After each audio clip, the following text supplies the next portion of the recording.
Doctor गौरव अग्रवाल, आप postmortem expert हैं। बहुत अहमियत है इस पूरे मामले में पोस्टमार्टम की, क्योंकि ये सवाल बार बार उठ रहा है कि क्या ये अबेटमेंट टू सुसाइड वो अलग मामला है, लेकिन अभी तक शुरुआती तौर पर है कि फांसी लटकने से ही मौत हुई है, दम घुटने से मौत हुई है।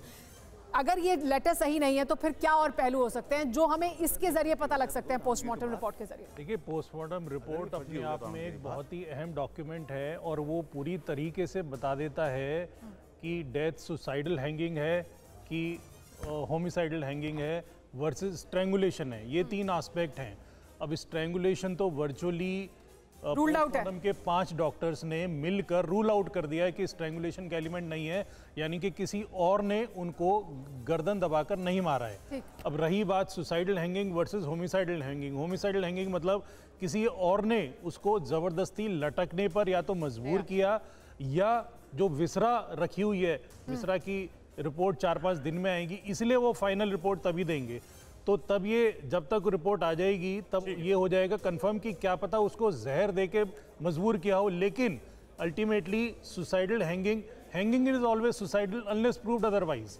होमिसाइडल हैंगिंग के कुछ अलग कैरेक्टरिस्टिक्स होते हैं जो कि पोस्टमार्टम रिपोर्ट में अभी तक आ जाते हैं और आप हम उसकी बात कर रहे होते हैं। और क्या उसके लिए इन्वेस्टिगेशन, जो फोरेंसिक इन्वेस्टिगेशन थी, वो जरूरी थी, जो क्या इस मामले में नहीं हुई है? और ये संस्कृति, आप इस बात को बोले, तब तक मैं विष्णु डीजीपी, जो फॉर्मर डीजीपी हमारे साथ है, सर शारदा सर आप भी आ जाइए, पुलिस के एंगल से भी इस पर बात करेंगे। आप प्लीज संस्कृति। मैं यही बताना चाहती हूँ कि हम सिर्फ एक एविडेंस पे आके अटक चुके हैं जो कि सुसाइडल नोट है। क्या उस क्राइम सीन को पूरा इन्वेस्टिगेट किया गया? क्या सारे एविडेंस वहां से जब्त किए? क्या फिंगरप्रिंट्स मिल सकते थे हमको, और कोई एविडेंस मिल सकता था, हेयर मिल सकता था, किसी और का मिल सकता था? क्या कुछ वहां पे इन्वेस्टिगेट हुआ? ये स्टिल अभी तक एक बहुत बड़ा क्वेश्चन मार्क है कि क्या ये सारी चीजें पुलिस की इन्वेस्टिगेशन में कहां क्या ये कमी है इन्वेस्टिगेशन में? जब आई वहां पे वो वेरिफिकेशन के बाद, क्या उन्होंने फोरेंसिक टीम को बुलाया? क्या फोरेंसिक टीम ने आके वहां पे एविडेंस कलेक्ट करे? एक सुसाइड नोट मिल गया, उस पे हमने। आपकी बात से एक बात बड़ी समझ में आ रही है सर कि टाइमिंग, कितनी जल्दी सबूतों को इकट्ठा किया जाए, कितनी जल्दी फॉरेंसिक टीम को बुलाया जाए, और पुलिस के इन्वेस्टिगेशन में अभी तक आपको ये सारी चीजें कहां दिखी हैं और ये सारी चीजें कहां मुझे नहीं दिखी हैं। और अभी वो रूम की जो स्थिति है वो तो पूरी की पूरी बदल गई होगी, और अब उसमें बहुत सी चीज़ों को ढूंढना आसान नहीं होगा। और ये सुसाइड नोट को भी बहुतों ने हैंडल किया होगा अभी तक, तो इस पर कितने प्रिंट हैं कितने नहीं प्रिंट हैं ये कहना मुश्किल हो जाएगा। और जो कपड़े उन्होंने लटकने के टाइम में जो पहने थे, तो उस कपड़े का भी थोड़ा एग्जामिनेशन की आवश्यकता है।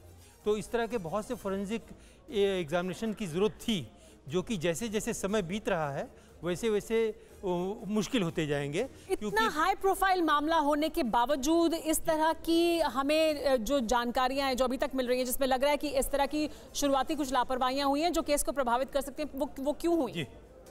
आप ऐसे देखिए कि पुलिस ने शुरू से ही इस बात को मान करके आगे बढ़े हैं कि ये सुसाइड है, क्योंकि उसका प्रमाण कहाँ मिल रहा है कि जॉर्ज टाउन पुलिस स्टेशन में 306 में एक केस रजिस्टर किया गया कि ये सुसाइड हुआ, और सुसाइड के बाद में कौन रिस्पॉन्सिबल था, उसको लेकर के ही पुलिस आगे बढ़ी है।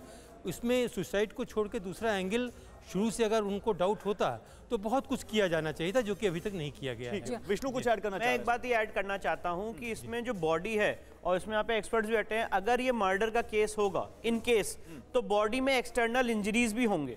तो यहाँ पे क्योंकि हर हैंगिंग के केस में लिगेचर मार्क होता है नेक पे, तो क्या यहाँ पे लिगेचर मार्क के अलावा और भी एक्सटर्नल इंजरीज हैं बॉडी पे? नहीं, ये भी बहुत इंपॉर्टेंट पहलू होगा इस एस्पेक्ट को एनालाइज करने का कि क्या ये मर्डर।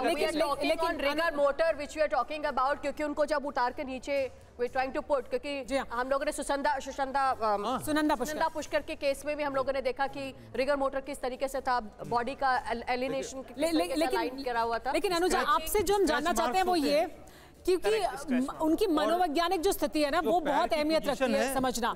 ये जो काटा पीटी की गई है उसमें बहुत सी, देखिए बीच में कहीं पर ऐसे काटा गया है कि कुछ दिखाई ना दे, लेकिन तारीख इस तरह से काटी गई है कि वो दिख रही है। वाला मैंने आपसे पहले भी ये चीज कही थी कि अगर मैं नोट 10 दिन लिखूं चाहे 15 दिन लिखूं, तारीख अगर मुझे काटना हो तो या तो मैं उतने अच्छे से काटूंगी कि वो दिखे ना मुझे वापस, बट जब मुझे दिख ही रही है तो फिर कोई सेंस नहीं था तारीख काटने का। इसका मतलब कि शुरुआती लेटर की कर रहे हैं कि मैं 13 तारीख को ही करना चाह रहा था और आप नहीं हिम्मत नहीं जुटा सका। 20 तारीख का होगा। अनुजा चलिए इस पे उनकी मनोवैज्ञानिक स्थिति समझते हैं।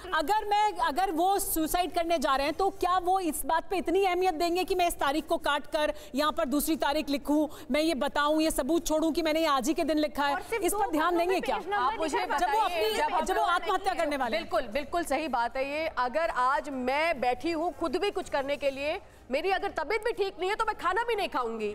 आपका मन इतना विचलित हो और खास कर मेरा पर्सनालिटी ट्रेट ऐसा है कि मेरा इमोशनली अनस्टेबल पर्सनालिटी है, तो मैं सारे वक्त आपको देखूंगी स्ट्रेस्ड, डिस्ट्रेस्ड। तो आप ये देखिए कि आपको देखकर उनको लगता था कभी? दूसरी बात, अगर उन्होंने 13 तारीख को सपोज अगर उन्होंने ये लिखा है, 13 तारीख को उन्होंने ये लिखा है, ये भी एक क्वेश्चन है, क्या 13 तारीख को लिखा है?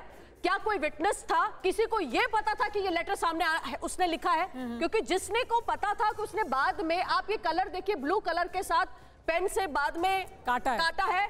आप ब्लू कलर के पेन से काटने के बाद इस सिचुएशन को जिस तरीके से अगर हम लोग देख रहे हैं, मनोस्थिति जो है इसके थ्रू अगर हम देखने की कोशिश करेंगे तो मैं फिर कहूंगी it is an abetment to suicide from this area. और जो ये जिस तरीके से इनकी मनोवैज्ञानिक स्थिति उस वक्त की दिख रही है, नहीं, मनोवैज्ञानिक स्थिति की तो आप जो बात कर रही हैं वो तो एक अहम पॉइंट है ही, लेकिन जो सबसे बड़ा मैटर यहाँ पर है कि अगर उनके साथ जोर जबरदस्ती की गई तो बॉडी पर वो दिखना चाहिए। अगर उनको आत्महत्या नहीं है, कुछ उनके साथ कुछ गलत किया गया तो बिल्कुल। तो हमें इस लेटर के अलग हटा के इसको परे करके दोबारा इसको समझना होगा, सोचना चाहिए ये सुसाइड है या होमिसाइड है। और वो सबसे अच्छा पता लग सकता है कि जब बॉडी मिली थी उस समय सीन ऑफ क्राइम पे क्या क्या एविडेंस थे, वो पुलिस वालों ने कैप्चर किए या नहीं किए, उनका क्या इंटरप्रिटेशन था। उसके बाद जो बॉडी डेड बॉडी होती है उसमें बहुत सारे चेंजेज होते हैं। अब जब भी हमारी मौत होती है किसी की तो उसके बाद बॉडी के अंदर चेंजेज आते हैं, जैसे बॉडी रैगर मोटिस हो जाती है, पहले बॉडी बॉम्ब होगी अगर 2-3 घंटे के लिए होगी,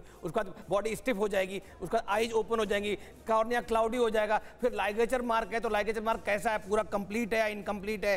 फिक्र आपकी, सोमवार से शुक्रवार रात 9 बजे सिर्फ TV9 भारतवर्ष पर।